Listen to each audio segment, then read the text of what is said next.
Hi welcome to my channel. मैं हूं रोहन। ये मेरी ज़ेरोधा कार्ड सीरीज़ के ऊपर सबसे पहली वीडियो है। इस वीडियो में मैं बताऊंगा कि ज़ेरोधा में अकाउंट ओपन करने से पहले आपको क्या क्या जानकारी होना ज़रूरी है। इस वीडियो में मैं ये नहीं बताऊंगा कि आपको क्या क्या स्टेप्स फॉलो करनी है या क्या प्रोसीजर होता है अकाउंट ओपन करने के लिए, लेकिन मैं ये बताऊँगा कि आपको क्या क्या जानकारी होना ज़रूरी है और आप वो जानकारी कैसे ढूँढ सकते हो ज़ेरोधा की में अकाउंट ओपन करने से पहले। तो सबसे पहले आप प्ले स्टोर में जाके, अगर आपके पास ऐप नहीं है तो यहाँ पे जाके आप इंस्टॉल कर सकते हो। तो सबसे पहले आप ज़ेरोधा यहाँ लिखोगे तो यहाँ पे आ जाएगा काइट बाय ज़ेरोधा। तो इससे आप यहाँ पे मेरा पहले से इंस्टॉल इसलिए अपडेट लिखा है, यहाँ पे इंस्टॉल लिखा है, आप वैसे इंस्टॉल कर सकते हो। तो ज़ेरोधा काइट का आइकन कुछ ऐसे दिखता है। इसको ओपन किया तो यहाँ पर दो ऑप्शन होते हैं, एक लॉग इन टू काइट और एक होता है ओपन ए न्यू अकाउंट। तो आपको ओपन ए न्यू अकाउंट करना है अगर आपका अकाउंट नहीं है तो। मेरा बना हुआ है तो मैं आपको बता देता हूँ कि आप इन्फॉर्मेशन कहाँ से निकाल सकते हो अकाउंट ओपन करने से पहले, ताकि यूट्यूब पे बहुत वीडियो है तो आपको यहाँ पे अच्छी जानकारी मिल जाएगी। लेकिन आपको जो सबसे पहली चीज़ करनी है कि यहाँ पे तो हर तरह की वीडियो, मतलब बहुत पुरानी वीडियो भी होगी। तो यहाँ पे आप यहाँ थ्री डॉट्स पे जाके फ़िल्टर पे क्लिक किया, यहाँ आप अपलोड डेट में जाके आप दिस मंथ करोगे तो वो पूरा फ़िल्टर करके वो इस मंथ जो जो वीडियो निकली है वो ज़ेरोधा काइट के ऊपर अकाउंट ओपन खोलने के लिए वो वाली वीडियो आ जाएगी। तो आप इनमें से चुन सकते हो जोन से वीडियो आपको सही लगे। और मैं आपको बता देता हूँ आपकी अकाउंट ओपन करने से पहले क्या क्या चीज़ों की ज़रूरत पड़ती है। तो सबसे पहले ये है, यहाँ पर मैं आपको बताऊँगा डॉक्यूमेंट्स क्या क्या चाहिए। ये ज़ेरोधा की ही साइट है और उन्होंने पूरे डिटेल में दे रखा है कि क्या क्या डॉक्यूमेंट्स चाहिए होते हैं।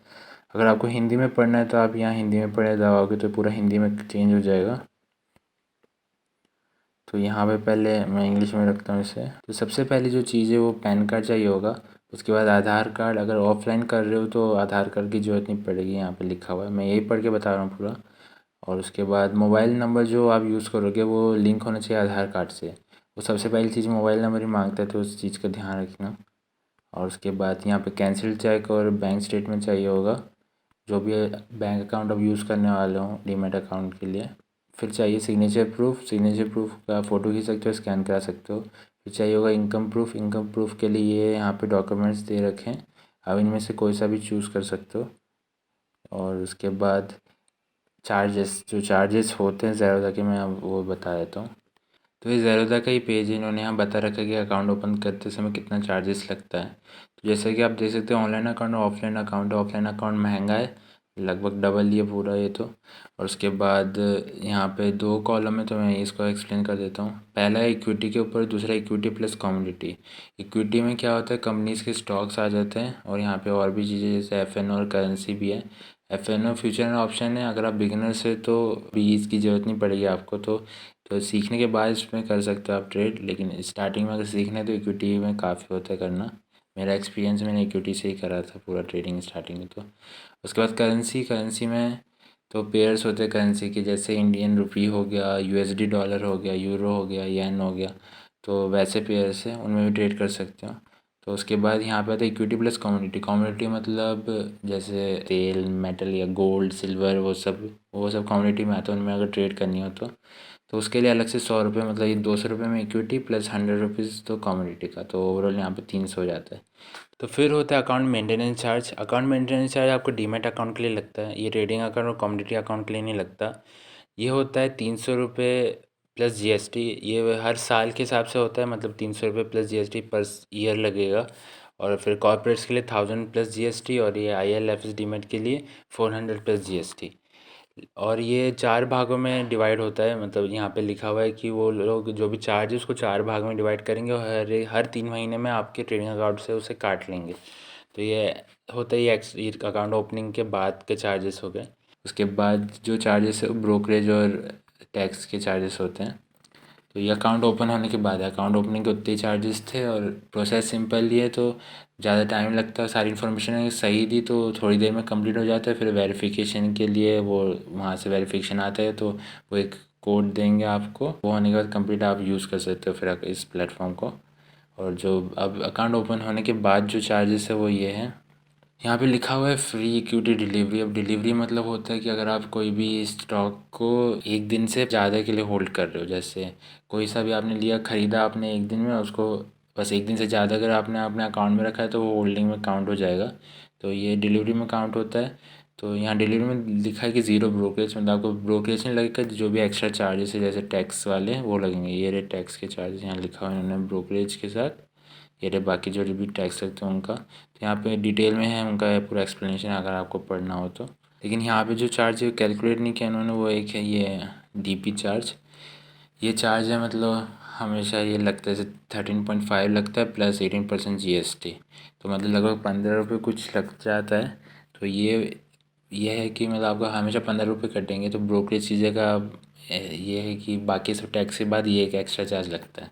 तो ये ध्यान रखना, इस हिसाब से आपको देखना पड़ेगा। और उसके बाद आता है इंटरडे और एफ.एन.ओ ट्रेड्स। इंटरडे मतलब आप एक ही दिन में बाय कर रहे हो और एक ही दिन में सेल कर रहे हो, या एक ही दिन में सेल करके फिर बाय कर रहे हो, वो इंटरडे में कर सकते हो। तो ये एफ.एन.ओ ट्रेड और इसका है, यहाँ पे फ्लैट 20% है या फिर 0.03%, जो उनसे भी कम हो।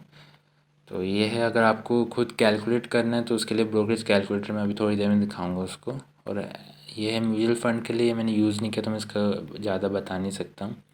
तो आता है ब्रोकरेज कैलकुलेटर, ये भी ज़ेरोदा का ही है। अगर आपको यूज़ करना हो तो अपनी ब्रोकरेज देखने के लिए, मतलब कितना चार्ज लगेगा आपको, जैसे मैं एग्जांपल देता हूँ इंटरडे के लिए। अगर आप 1000 रुपीज़ में कोई स्टॉक लेते हो, उसका प्राइस जैसे 1000 है और एवरेज 1% का मूव रहेगा, तो 1% हुआ 10 रुपये 1000 का। और आपने अगर एक क्वांटिटी ली है तो आपको प्रॉफिट होना चाहिए था 10 रुपये का, लेकिन यहाँ पर जब पूरे टैक्स और ब्रोकरेज मिलाकर आपको मिल रहे 9.18।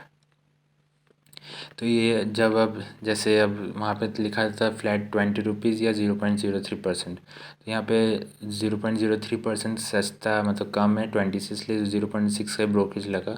अब मैं यहाँ पे बढ़ा देता हूँ क्वांटिटी को 1000। अब देखिए यहाँ पे 40 लग रहा है, मतलब 20 रुपीज़ लग गया बाय के लिए, और फिर उसको सेल करा तो उस पर और 20 लग गया, तो ये ब्रोकरेज हो गया 40। अब मैं कितना भी बढ़ा लूँ उतना ही रहेगा, तो ये उसका फ्लैट 20 रुपीज़ का ब्रोकरेज का मतलब। तो इसके बाद आता है डिलीवरी इक्विटी।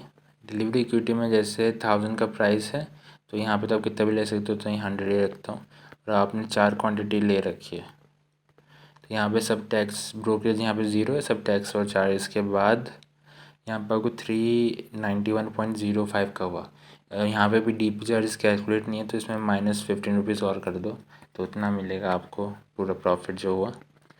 तो यहाँ पे बस ये ध्यान रखना है डीपी चार्जेस का, जो यहाँ पे कैलकुलेशन में नहीं है, लेकिन वो एक्स्ट्रा लगते फिर। तो इसके बाद आते हैं फ्यूचर्स और उसके बाद आता है ऑप्शन। तो अभी बिगनर्स के से बना रहे हैं वीडियो, बिगनर को ध्यान में रखते हुए, तो इनकी उनको ज़रूरत नहीं पड़ेगी, इसलिए इनको मैं बाद में कभी एक्सप्लेन करूँगा। अभी आप अगर बिगिनर तो मैं रिकमेंड करूँगा इनसे दूर रहो, बड़ा रिस्की रहता है। सीखने के लिए इनकी ज़रूरत नहीं पड़ेगी, आप इक्विटी में ट्रेड करके भी कर सकते हो। तो ये हो गया इस वीडियो में इतना ही, और मैं अगली वीडियो में बताऊँगा ज़ेरोदा काइट ऐप को यूज़ कैसे करते हैं और उसके अंदर के फीचर्स क्या क्या हैं। तो मिलते हैं फिर अगली वीडियो में।